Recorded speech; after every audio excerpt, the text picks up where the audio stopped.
कसपटे कुटुंब आणि हगवणे यांच्यातला जो वैष्णवीचा जो मृत्यू झालाय त्या मृत्यूनंतर आपण टीव्हीच्या माध्यमातून, मीडियाच्या माध्यमातून, सोशल मीडियाच्या माध्यमातून ज्या महिला आयोगाच्या अध्यक्ष आहेत, ज्या महिला आयोगाच्या अध्यक्षांकडे त्या आत्ता खोटं बोलतायत, त्यांच्याकडे ऑलरेडी ह्या लोकांचं जाणं येणं होतं.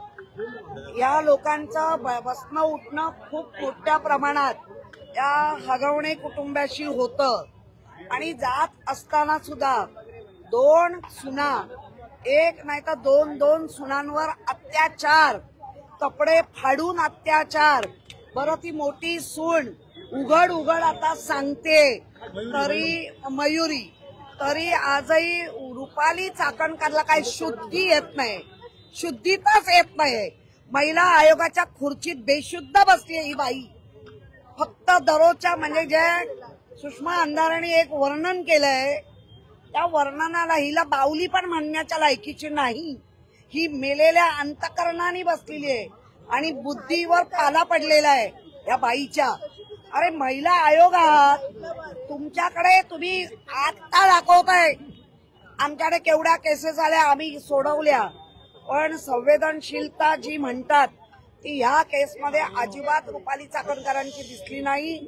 नुसती रुपाली चाकणकरांची ह्याच केसमध्ये नाही, त्याच्या आधीच्या पण 3-4 केसमध्ये या बेताल वागणं. आणि ज्यांना ते चिल्लर म्हणाले, चिल्लर निषेध आहे अशा बोलण्याचा. कोण चिल्लर आहे?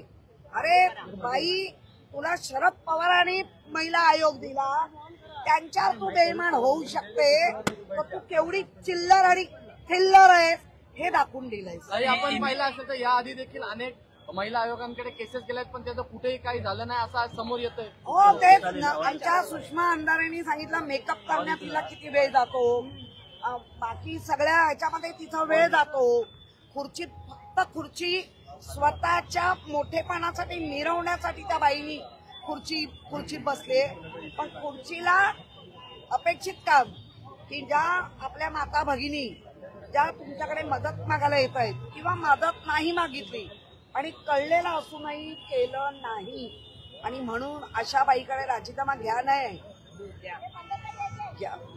मागून तिला बसवा आणि चांगली तत्परतेने काम करणारी बाईला बसवा. कारण हा महाराष्ट्र आहे, हा संतांच्या भूमीचा महाराष्ट्र आहे, हा जिजाऊंचा महाराष्ट्र आहे.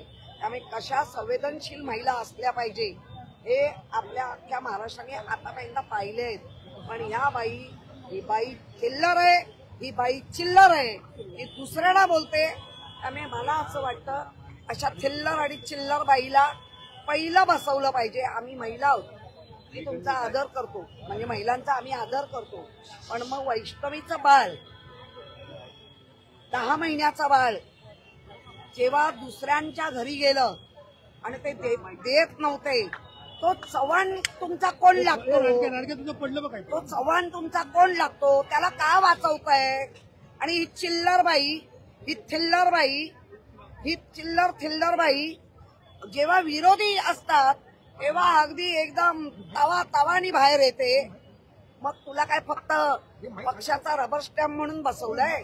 महिला आयोगाची तू अध्यक्ष आहेस, मग तुला रबर स्टॅम्प म्हणून बसवलंय काय? आज सगळे प्रश्न अजित पवारांना पण विचारतायत, पण त्याच्यापेक्षा हिची जास्त जबाबदारी आहे. ही थिल्लर आणि चिल्लर बाई एवढ्या छावा संघटनेचे लोक तिला विचारत असताना, इतर लोक विचारत असताना ती सांगते हे चिल्लर प्रश्न मी घेणार नाही. म्हणून असल्या थिल्लर बाईला पहिला खुर्चीवरनं हटवा. तुम्ही हट्टवादी किती असलात तरी महाराष्ट्र थुकतोय तुमच्या या कारकिर्दीवर. तुमची कारकीर्द थुकण्यालायक केली आहे तुम्ही. त्यामुळे मला असं वाटतं नुसतं दुसऱ्या रुपालीनी जे काम केलं धाडसानी, त्या रुपालीचं कौतुक आहे. ठोंबरेचं तिने बाळ आणून त्या आजी आजोबांच्या सुपूर्द केलं आणि ही सांगते ती माझ्यावर जळते. अगं चिल्लर बाई, फक्त मेकअप लावून ह्याच्या नेत्याच्या बाजूला त्या नेत्याच्या बाजूला राहण्यापेक्षा ना जरा काम कर. महाराष्ट्र तुझ्याकडे काम मागताय. महिला न्याय मागतायत, न्याय द्यायचा सोडून नको ते चिल्लर थिल्लर साली. तो हिंदी में जानना चाहेंगे, आज आप यहाँ पे आंदोलन कर रहे हैं, काही असं कुठं छळ होत आहेत. मात्र हा छळाचा प्रकार म्हणजे महिलांवरती होत असलेले अत्याचार आता हे कुठेतरी दर दिवशी 32चा आकडा समोर येतोय. मात्र अधिक देखील असू शकतं. काय सांगाल? अशा चिल्लर आणि थिल्लर जर अध्यक्ष बनत असतील या महिला आयोगवर, तर हे प्रसंग 32 आहेत, 72 व्हायला वेळ नाही लागणार. हिंदी में जानना चाहेंगे, ताई, आज आप आंदोलन कर रहे हैं, हिंदी में जानना चाहेंगे. आदिवासी विभागातला निधी लाडक्या बहिणीसाठी वळवलेला आहे. काय सांगाल? लाडक्या बहिणीचे पैसे मला सरकारकडे पैसे नाही. मी बावनकुळेंची एक स्टेटमेंट ऐकली, बावनकुळेंची एक स्टेटमेंट ऐकली. त्यांचं असं म्हणणं आहे की कुठे पैसे वळवले नाहीत. काय खोट्या खोट्या बातम्या देतात. अहो, खोट्या खोट्या बातम्या तुम्ही दिलात, महिलांना आश्वासन तुम्ही दिलात आणि निवडून आल्यानंतर वाक्य बदलताय. हा केवढा निलाजरेपणा आहे. मला वाटतं अशा सरकारला महिलांनी आता ओळखून घेतलंय. पुढच्या प्रत्येक इलेक्शनला महिला ज्या आमच्यासाठी लढतात, ज्या आमच्या बरोबर आहेत, त्यांच्यासाठी महिला मतदान करतात. काही कुठेतरी असं म्हटलं जात आहे की राजकारणात जे पदभार घेऊन बसलेले राजकारणी आहेत त्यांना हे पद न देण्यात यावं. या संदर्भात आपली भूमिका काय असेल? काय राजकारणामध्ये जे पद घेऊन बसलेले राजकारणी आहेत त्यांना हे महिला आयोगचं अध्यक्षपद देण्यात न यावं, यापेक्षा कोणतरी काम करणारा असेल त्यांना देण्यात यावं. या विविध महिला पण पुढे आल्यात, तो विविध महिला पण पुढे विविध आल्यात. राज्य महिला आयोग काम महिलांमधली करत नाही. क्वालिटी बघून जर देत असतील आणि खरंच त्या काम चांगलं होणार असेल तर नक्की दिलं पाहिजे. कारण अशा चिल्लर आणि चिल्लर बाईंना जर बसवलं असेल आणि फक्त असं करत असतील तर मला वाटतं तुम्ही महाराष्ट्राला नटवा, तुम्ही नटवी म्हणून पुढे येऊन नका.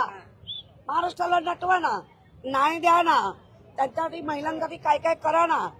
आज महिला लाडक्या बहिणींचे डे टू डे दररोज पैसे कमी होत आहेत. आज कळलं मला सामाजिक न्याय व्यवस्था आदिवासींमध्ये काही महिला नाही आहेत का, त्यांचा फंड परत वळवला. 1,00,000-1.5 लाख महिला कमी केल्या. याचा अर्थ फक्त निवडणुकीला तो जुमला होता, जो 2014 पासून जुमला चालू आहे.